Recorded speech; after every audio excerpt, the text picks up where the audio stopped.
कोई भी बच्चा है, जैसा कि अभी अभी आप 10th में होंगे और 10th में आपने प्रवेश किया, तो 10th में प्रवेश किया और आप चाहते हैं कि जो मेरा एग्जाम तक मुझे स्ट्रांग रहे और उसमें मेरा बेहतर रिजल्ट आ जाए।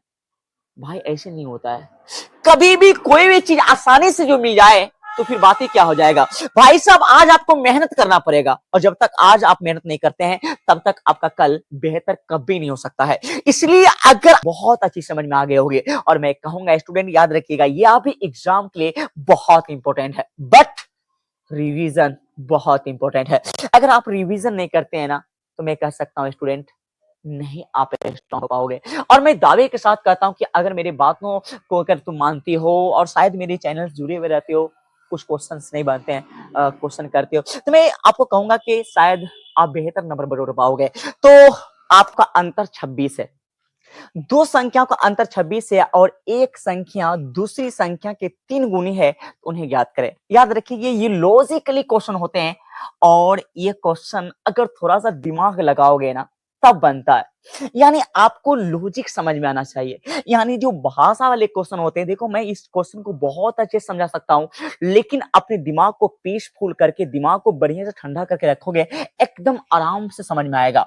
कहा दो संख्याओं का अंतर 26 है, 26 है, फुल नंबर है और दो संख्याओं का अंतर कितना है 26 है। सर अंतर का माने क्या आता है घटा, अंतर का माने क्या होता है घटा।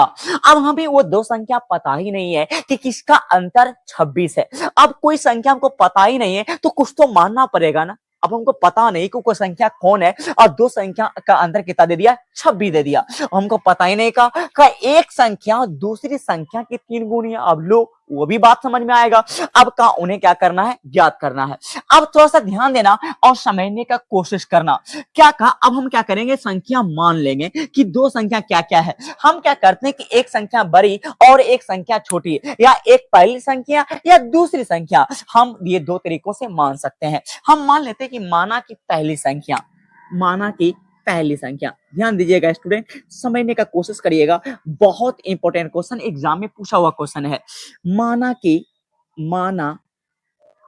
माना की पहली संख्या, माना की पहली संख्या, माना कि पहली संख्या बराबर x। अब कहोगे सर आपने क्यों माना। देखो बाबू मुझे मानना जरूरी है, क्यों, क्योंकि मुझे पता ही नहीं कि कौन संख्या है और दो संख्याओं का अंतर पूछा है, तो दो संख्या होगा तो पहली संख्या और दूसरी संख्या होगा तो हमने उससे घटा किया, तो फिर कैसे पॉसिबल होगा। तो माना कि पहली संख्या क्या मान लिया x तथा दूसरी संख्या तथा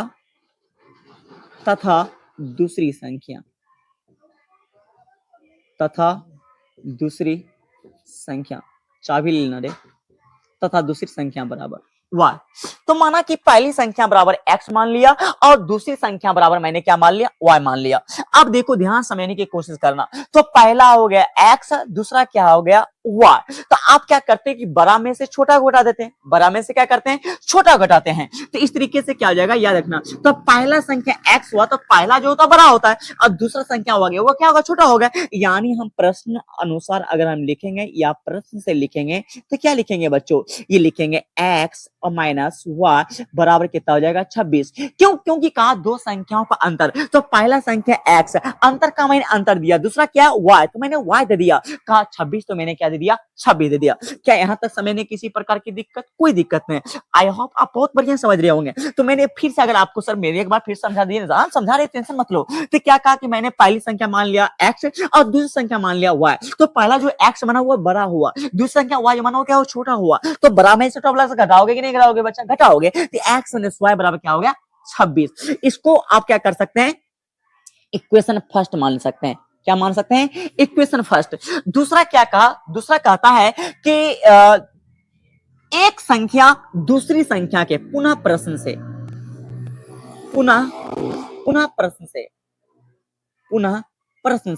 का एक संख्या तो आपको पता है x है और दूसरी संख्या क्या है y है, का एक संख्या माने एक संख्या दूसरी संख्या के 3 गुनी है।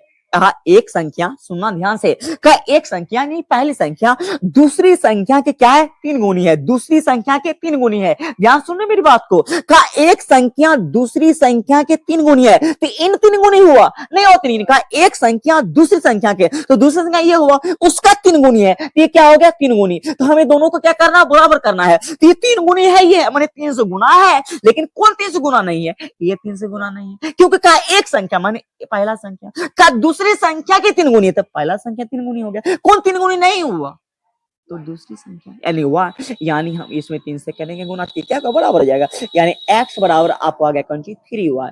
अब क्या करिए, इसका मान कहां पुट कर दीजिए, समीकरण फर्स्ट में, यानी x का मान फर्स्ट में रखने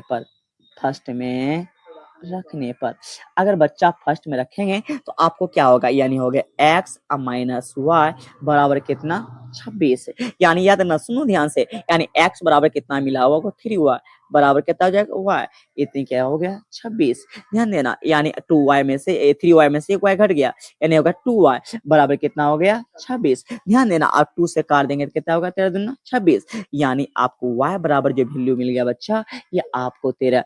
क्या आपको समझ में आया कि नहीं आया? आपको दूसरी संख्या प्राप्त हो गई। अब कहता है पहली संख्या, इसका वैल्यू क्या करेंगे, समीकरण सेकंड इसको मान लो, समीकरण सेकंड में क्या करो पुट कर दो, समीकरण सेकंड में क्या करो पुट कर दो, समीकरण सेकंड में पुट करोगे आराम से आ जाएगा। तो क्या करते हैं, y का मान समीकरण सेकंड में रख देते हैं, y का मान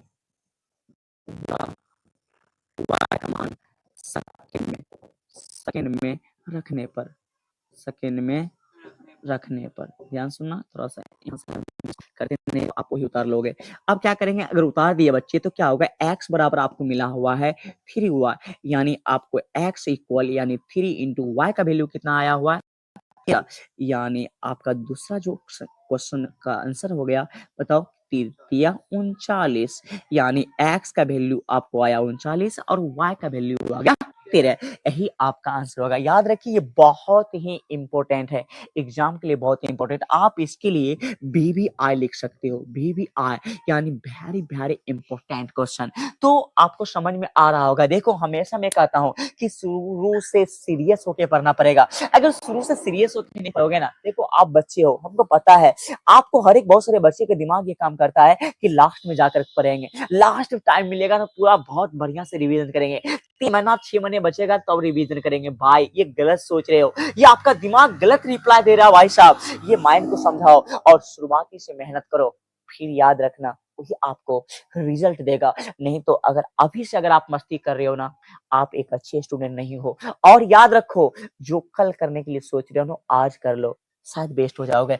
तो ये जो क्वेश्चन था मेरा बहुत इंपॉर्टेंट था बिहार बोर्ड के लिए। मैं कहता हूँ स्टूडेंट इसे रिवीजन करना, इसको भूलना नहीं, रिवीजन कर लेना बढ़िया से, इतना बढ़िया से रिवीजन करना, एक बार में समझ में नहीं आएगा ना, वीडियो को रिपीट करके देखना, फिर मजा आ जाएगा।